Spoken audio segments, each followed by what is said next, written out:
Almost Adult Podcast. Hey guys. Hey everybody, welcome to the podcast. Woo! The Almost Adult Podcast, where we adult as best as we can. Unwillingly. Ooh. Yeah. Maybe we should just sing a song and just stop people. Right. You a songwriter? Right, I can produce one. Alright, that's a lot of pressure. Oh, well, you were the one scared. Right, I just said it and I was You put it out there. right, like now it's a thought though. Okay, so let's get into the topic and discussion at hand. Right. Yeah, today we're talking about being overbooked. which I feel like most of us can definitely relate to. Yeah. Definitely. It's not on purpose, but you just keep on saying yes, until you realize that you have way too much yeses on your back and you're about to collapse and die. Well, not maybe die, but like kind of like temporary like pass out. So yeah, let's talk about it. Okay. Well, the first thing is how do people get overbooked? Like, how does it happen? You were kind of saying it like when you just say yes to everything. Yeah. Like that's obviously a problem. I don't know. I feel like people who are, how do I say it? Like people like us who are like busy and like productive, like Right. I feel like we tend to be like a lot of us are like really nice people who work in not people who work in social media. I won't like typecast it, but I guess like people like creatives and stuff like that. Everybody's like really nice and friendly and like for the most part like down to help everybody else. And passionate. That's not helpful most of the time because then all of the creatives are burnt out. So like it's just very I don't know. It's a vicious cycle. I definitely think it is. I think it has like when it's like how did this happen? It's a mix of people pleasing. It's a mix of you not managing your time correctly, thinking that you have the time to do it, and not really sitting back and thinking how long this is going to take. Like, what is this going to take away from? Things like that. I think it's a bunch of different factors that go into it. Maybe we can figure it out by like, have you guys overbooked yourself before? And like kind of maybe examples we can share? Yeah, I mean, I definitely am a victim of overbooking my life. I feel like I've been overbooked. I overbook my life consistently. I mean, I feel like it's like, all right, I'm going to do this, and then do that, and then do this again, and like, I don't know, it's just like, I think that's something I struggle with the most because I just like to say, yeah, I can do it, like, and then figure it out from there. Like, it's not in like, I don't know, it's just like, I don't know how to say no. Like, it's hard. Yeah. And I feel like saying no has like a negative connotation with it. Like you're scared to disappoint people. You're scared to like people not to like you. Like I don't know why it's a thing, but it's a thing. It is a thing. Or it's even like fear of missing out. Like when you think about it social-wise. Like you're like, oh no, but I could do this because I don't want to miss out on this. Right. And you guys are going to talk about, like all the experiences that you had with it. And I don't want to miss out. And I want to know the inside jokes and da-da-da-da. So I think that's another factor. I know for me, I had a difficult time with that. And it actually like, okay, this is like really like, well, this is not necessarily overbooking, but I just know an example of like me fear of missing out and how it like negatively impact, and I can also use it and I can also use another example with overbooking, but the way fear of missing out can negatively impact you, for instance, I always wanted to do study abroad in college. The main reason why I didn't go, and this is the most dumbest reason ever, is because I was fearful of missing out of a year of my friends and missing out on all these experiences with my friends. And when I think back, like, Shadira, come on, that would have been like you going away to like London or Paris is way better than staying in dirty Jersey with your friends, doing what you guys already did, smoking, drinking, all of that. But for me, it was just that fear of missing out that held me back, and that's the way that fear of missing out can like negatively impact you. And like in terms of overbooking, fear of missing out, you might have like, you know, like maybe you're still in school, or maybe you have work to do that you want to get out the way. But then your friend asks you, right. oh, can you go to this event with me?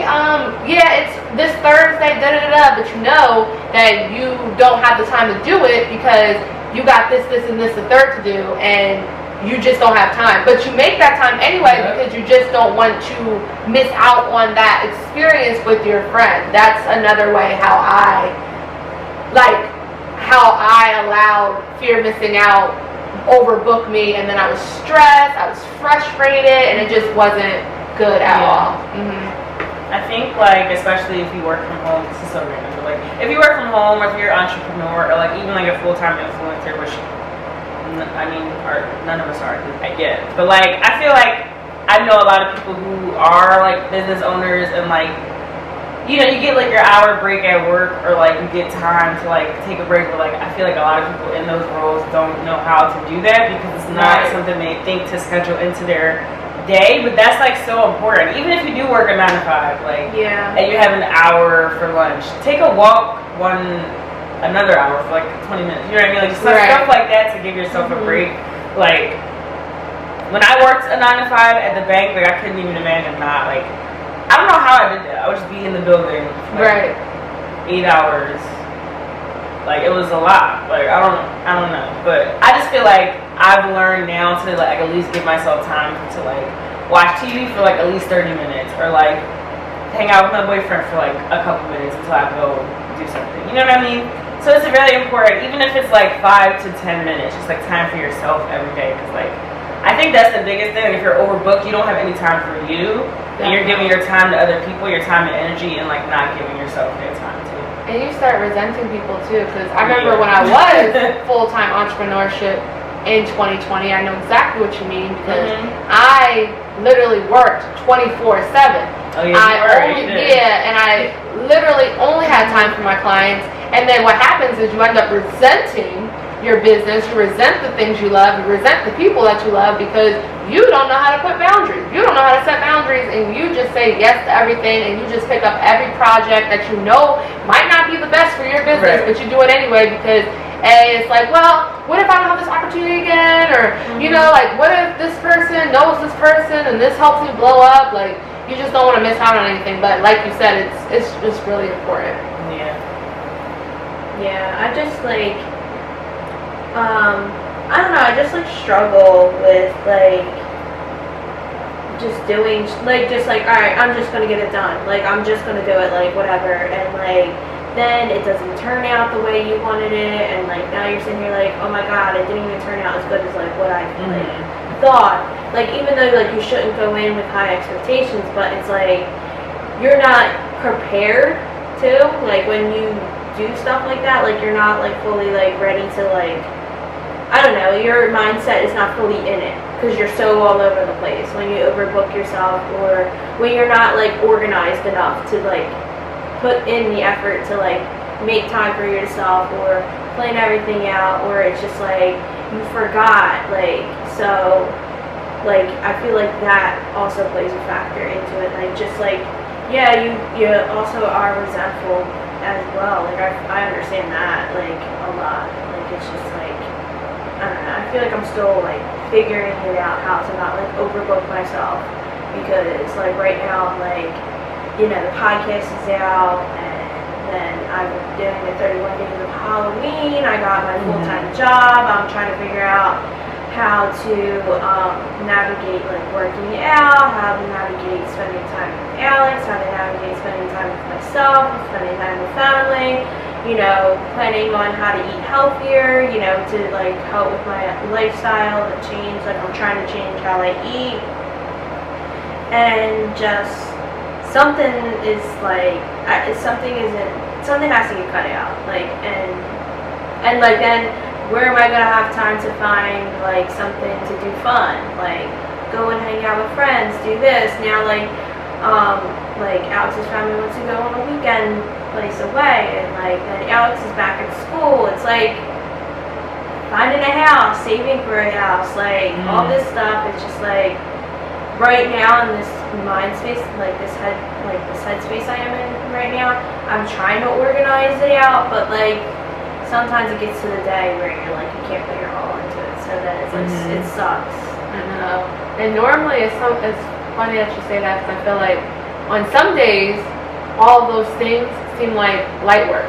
You know, like it seems like, oh, I can get this done. But what happens when you just don't have the energy to do those, as like, and it feels so heavy, and it feels like, oh my gosh, like I feel like I'm suffocating. Can I just have a moment to just lay down and not think about absolutely nothing? Like, it just gets a lot sometimes. I think that's also what it comes to overbooking too. Making sure it not only fits in your energetic, like energized time, but also the times where you are not as energetic too. I think that's also a factor. And I think Becky just pointed that out to me, and it helped me realize that for myself, because on some days, like today, I'm like real energized. Everything just feel like, okay, like I can get this, that, the third done. But then and then maybe I'll like have like a routine, create a routine. I'm like, yeah, I can get this routine done. But then when I'm like around maybe like times where I'm like a little low energy, maybe even like for, you know, women and stuff, menstrual times, then I'm like, no, I don't want to do any of this. Right, I don't want to do any of this. And I also as well have a lot on, like, I have like, well, thankfully by the 31st, I'll only have 2 side gigs. But I have 1 full-time, 2 side gigs, about to be only 1 side gig. Then I have my Etsy shop. Then I have, you know, life with my, like, helping my mom as a caregiver. Then I also have like freaking podcast, then have social life, then trying to navigate the dating world, which is a job within itself. And it's like a lot of things, so I definitely get you. It can be difficult at times. Yeah, and then like I guess to piggyback off of that too, I don't want to also, because I mean there's a difference between overbooking yourself and like I guess doing what you have to do, because like there's some people that really have to work like 4 jobs, like some people that really have to, you know, like you said, you have 2 side gigs and a full-time job, you know what I mean, just to like be comfortable and live the way you want to live, you know? Yeah. So I guess we're not saying like, you know, I'm not saying like, alright, you have 2 best friends like parties this weekend, and you have your cousin's like quinceañera, and like then you have and then you like book 3 meetings by accident back to back. Like, you don't have to do that, but if you have to work 3 jobs, I'm here. I guess it's like here for you. I get it. It's not always a simple, okay, just cut something out. Yeah. It's more like less energy type of thing for some things. So some things are just hard to cut out. Like absolutely everything that I said, I can't cut nothing out. I mean, I could cut, but it will make me unhappy. It will like, you know, like I think it's about shifting energy and effort into certain things too. Yeah. Like maybe like once a week you focus on it rather than every day, you know? I think it's also about that. Yeah, being able to plan it out. And like this, like to also like talk about like, you know, like someone gets overbooked is like this mindset that you have to go. Like, no, because you'll burn yourself out mentally and physically, and you'll break down. Like, I mean, I feel like we all have had experience where like the hustle culture and like this whole ideology of like you have to work consistently, but you know, the bootstrap, you know, America pull it up by the bootstrap, when you know half the people who say that has had assistance and help, like and have the resources to be able to pull themselves and get the boots, because some people don't even have the boots to be able to put on to pull up, like or like even have like, you know, the ability to do so. So like, you know, this idea of like, you know, you have to like keep consistently working, the grind never stops, the, you know, the whole, you know, it's just the hustle culture in general is just like something that we all experience, like having 3 jobs and having, you know, like, and you find yourself like going and stepping back, at least for me, like going, oh shit, like I don't want to be in that mindset that I was, like, because that was me in 2016, like I had to work 3 jobs, but you know, now I missed out on like traveling, I missed out on this because I set myself up to just have to work, like, and go to school and go home and, you know, or go and like hang out with like Alex at the time, because that's when we like kind of started dating. No time to do anything else, no time to save, no time to, you know, because it was always work, work, work, work. I need more money, but like even like the predicament of having money, like for the hustle culture, like why do I need 3 jobs that like pay the same amount? Yeah. It's like weird. So It's so annoying how hustle culture, and it's not even. I feel like I said that's so weird. It's hustle culture. I feel like it's weird how it is, because like it's a really big issue. And like when I think of like America, because like when I think about, I remember watching on TikTok, there's this girl that was like documenting her journey on moving from New York to Paris, and she was saying how like the work-life balance is so different there. Like they be having 2-hour lunch breaks, and then and then on the summers they close early, and there's no such thing as working over the weekends, working overtime. Like there's no such thing as that. And like it's just crazy how like in America it's like the norm that like, oh, there will be a time, like especially when you climb up when you climb up the social ladder, that you have to stay late or you have to work over the weekend. And it's like, why? It's because we like corporations are overbooking themselves, and now it's being poured onto employees, and then employees have to work with that overbooked schedule, and it's just nuts. And now that we're getting to the subject, it's like, well, how do we even navigate like being overbooked when you're at your job? I know at my job it's hard not to be over. And I know at your job too. Past 5 o'clock or clock in early. Like it's not. It's like I think when I do remote, I'm like clocking in like 8 o'clock and then work until 5, sometimes 5:30, just so I can get everything done. And it's crazy. It's just like, you know, it's hard to like set that boundary. It's hard to establish like, no, like I can't stay late. No, like this is what you contracted me for. Exactly. So like setting the boundary, or like, no, like listen, I'm sorry, like I can't do, like I can't, you know, I have a family party, I can't like do this schedule, or like I'm sorry, like I, you know, really am trying to focus on my influencer, you know, videos for that day, like let's do another day, like, or just like in general, just like, you know, I have to like make sure I eat, like, so there's some I can't do at a certain time because I want to make sure I eat by that time. Like it's something as simple as that that's like setting the boundary for yourself. I think it's about also learning, like what you said, like no, like you really have to, and I think it comes over time when you have to learn how to be stern in your no, because like sometimes if you're not stern enough, they'll try to continuously overstep the boundaries. And you just have to be like I know like people at my like job, for instance, they will call them during their vacation. What? Yeah, no. They answer? Yes. And I'm like, I think they might have called me during my vacation, and I don't know, because I didn't answer. Right, I will never answer. Not in America. Even during like after hours, if I have nothing to do and I don't mind, then yes. But I am not required to give you my time because you decided to not manage your time, and now I have to like no.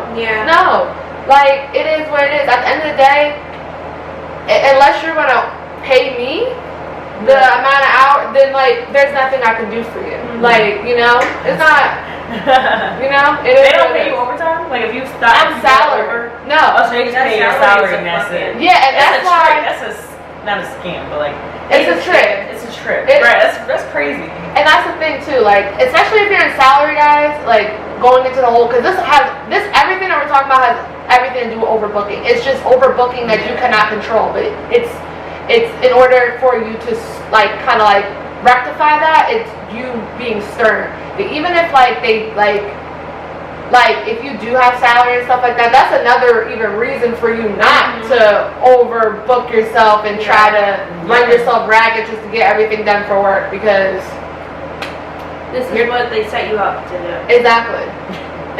I also feel like setting boundaries like with friends and like family is important too, because like Yes. I don't know, like I feel like, not me personally because I don't have parents, but I'm so annoyed. But I feel like I've seen people like be at their parents like beck and call, and like not like sometimes you need to be like, I feel I'm coming off. I don't know. No, you know what I mean? Like there are some people who have like, let's say like there's a son and the dad's like forcing the son to come to basketball practice, and like Yeah. you know what I mean? Like there's stuff that people like let's say the kid's not even into basketball, but the son like, I'm wasting my time going to go to basketball because my dad told me to. Like I feel like a lot of people, especially when they're getting into adulthood and like those boundaries, especially black people, aren't set with their parents. Like they have to just do everything their parents say. And I'd be like, ooh, like you can't say no. Like you have to go do something for yourself, or like you told your friends you were going to go to eat, but you have to go help your uncle with something that you don't want to really do. You know what I mean? Like it's actually learning how to say no and set boundaries with people you care about. That's like, hard. That's harder than like work. Because I think this also underlines like, because like the article we saw, like you put in our news, you know, talks about like abandonment issues and the fear of, you know, losing that connection with that person, and I feel like that kind of underlines it, because like I have a fear of abandonment, like because I mean I was abandoned like essentially by my mom, like you know when she passed away. That's an abandonment, like it happened suddenly. It didn't, you know, you understand, like it's like the fear of not being able to have the person there, like it's so scary. Or just like I remember like my sister's in a serious predicament, and she just would go back to that serious predicament, and just like a fear. It's just like the fear of abandonment doesn't necessarily have to be someone who like passes away. It's just someone who left you that you really significantly cared about that put you in this, you know, state of your state of mind. Yeah, trigger like, oh man, like it's just, so like the power of saying no can be hard, because it's so you're hard. Like, because the way me and her just thought about, I'm sure thought about people we didn't want to leave, or people we didn't want to set boundaries with. Like, sometimes you have to do things. You have to do, because that's kind of one of the main causes of overbooking. You're overbooking yourself to do things you don't want to do. You're overbooking yourself with things that are negatively impacting your life. You're just overbooking, period, and that's just putting a negative impact on you. It's just, it's one of the causes, and like I think it's so important to have that conversation, because setting boundaries and like overbooking yourself is parallel with each other. And like when you learn how to say no, when you learn how to set boundaries, when you learn like what is making you want to say yes when you don't want to say no, that's going to unlock the key of this whole issue with overbooking yourself and stressing yourself out. Yeah, what is triggering the ways of you saying no? Yeah. Or yes, right? Or yes. Yeah. Sometimes I mean, of you not saying no. Oh, okay. It's still a struggle. I don't know. It's still a struggle, and it's always going to be a struggle for someone like who just like I mean, for me, it's just like hard sometimes to just be like no, because like, you know, or they use like, well, what's gonna happen when I'm gone? Like, listen, and then I hate that. but like so. Same thing that's going on but right like, now. No, I was thinking as somebody, like, I have a messed up mind. Like, I already had someone who did that to me, who pieced out. Like, my mom left. Like, my mom died. So, like, what's going to happen when you're gone kind of is, like, I'll get through it. Right. Yeah. And that sounds so fucked up, but, like, as you become an adult and realize that, and, like, you've gone through that, like, as someone who hasn't gone through this, like, I understand, like, you listening to this sounds, like, really fucked up. But, like, as somebody who's gone through this truly understands, like, the ball, like, as we talked about in a grief episode in season 1, like, the ball of grief and the ball of everything gets smaller, and you get through it, you know, you'll have your moments, but, like, using something again, weaponizing that isn't going to trigger me like it's used to trigger me when I didn't have this experience. So, I think I definitely get what kind of sort of get what you mean. I think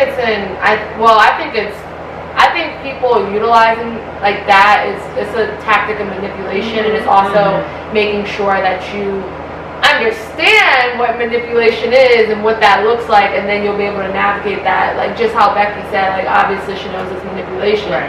So I definitely understand. I think the way I get triggered by, could you say like the different ways that you get triggered by it, or why you can't say no sometimes? I think the reason why I can't say no sometimes is because I always want to be liked. I always dealt with that feeling of not being liked, and I felt like it was the end of the world if I wasn't going to be liked. And I think it goes back to like childhood, where I just wanted specifically, like, or just felt like they didn't. Want a friend well, when you were a kid. Kind of. Well, mine is more based on like I really hope he doesn't like see this, or think like, oh, let me go listen to this one day. But I think it's because my dad sometimes, like when I was younger, I would like try to talk to him or try to build a relationship with him, and he would like keep on ignoring me, like not really paying me no mind.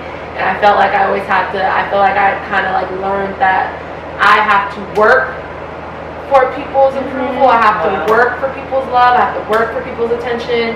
And how to work for it is by doing good deeds and to be the good girl and the what's it called. And yeah, and that's why like sometimes when I do acts of service, I kind of like get a little guilty sometimes. I'm like, well, am I really doing this because I want to, or am I doing it because I don't want you to hate me? And I just want to make sure that you think I'm a good person, because deep down inside I don't think I'm a good person. Yeah. So like it's like one of those things too. Like you have to really, and that's those examples right here. I'm pretty sure Sunny has another example. Those are examples on like that's why you really have to sit down with yourself and really figure out what is the root, because it's not simply, oh, I just overbook myself because of lack of time management. It has something to do with that, but it's even deeper than that. Yeah. This is random, but you also, I find that like I'm like even in my relationship, I have to not even set boundaries within the relationship, but in my head, because like my love language, I think the top one is quality time, and like, you know, we're adults and we all work, so like if he's at work and I'm home, like he can be home and I'll just want to like be up under him, but I'm like, don't you have to like go do your night routine, or like don't you need to like cook, or don't you need to like, you know, like do stuff for myself? But I'm like, no, like I'm only gonna have XYZ more hours with him, so I'm gonna hang out with him. And it's like, girl, like live with him. Yeah, like, let's just go. Like, let's just do some things for an hour for yourself.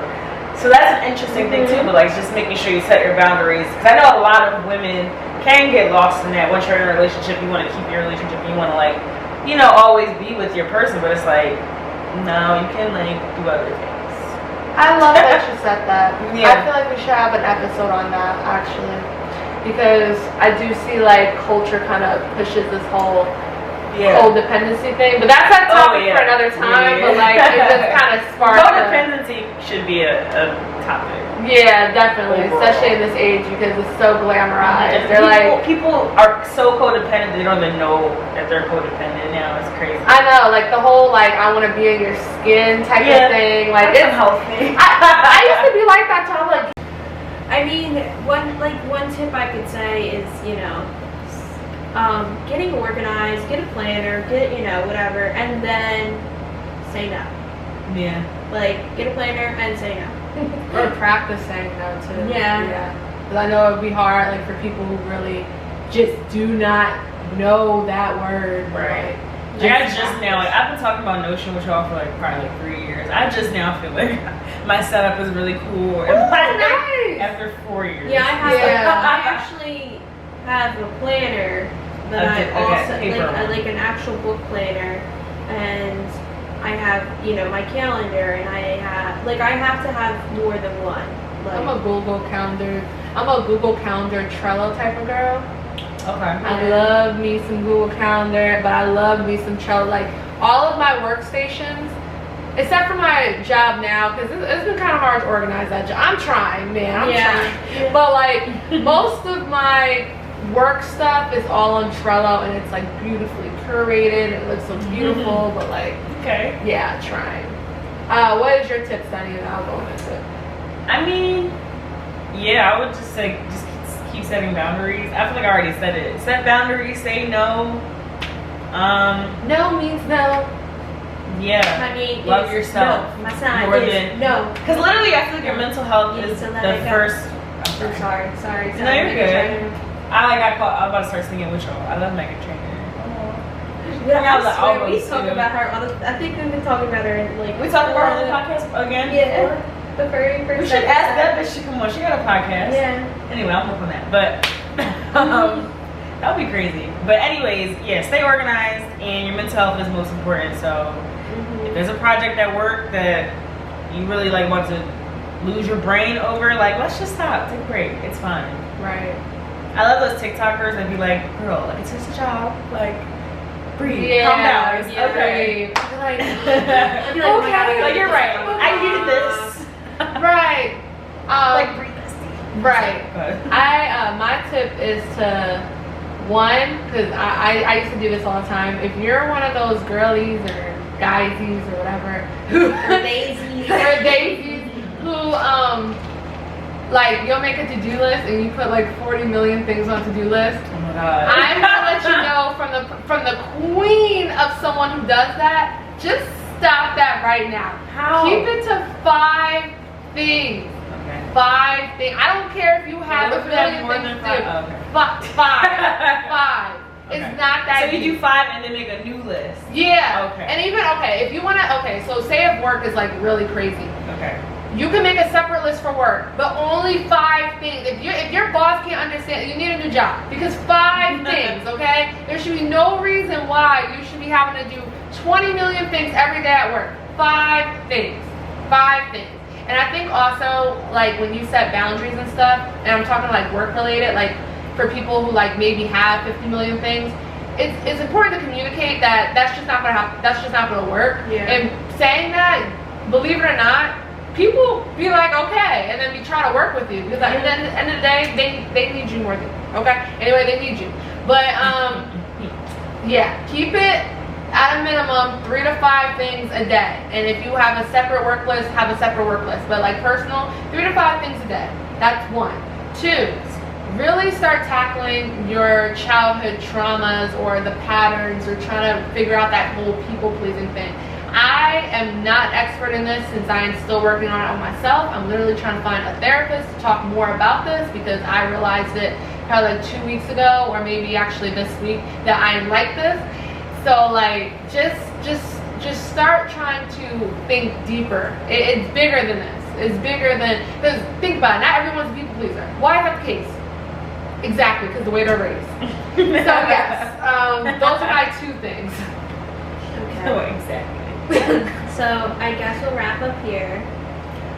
Yeah. If you still have more questions about overbooking your life, we have we'll like put some resources of like different organization. You can get my task book. You can get Dira's Date you solo dating planner. You can just follow me on social media. Yeah, you can follow Sunny. And yeah, we'll see you next week. Yeah.